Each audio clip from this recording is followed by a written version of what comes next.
how to change payment method in TikTok Shop. Hello guys and welcome back to today's video. In today's video, we will be showing you how you will be able to change the payment method in which you would pay a product that you are ordering in TikTok Shop with. So first things first, let's find a product that we could order. Maybe it is dried mango.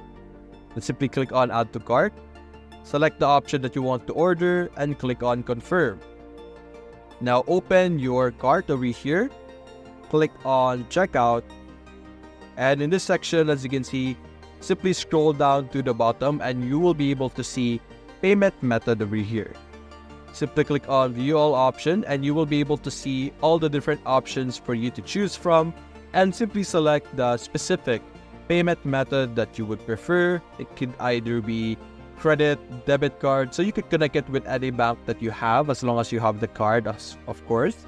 You could do cash on delivery, use PayMaya, or use online banking.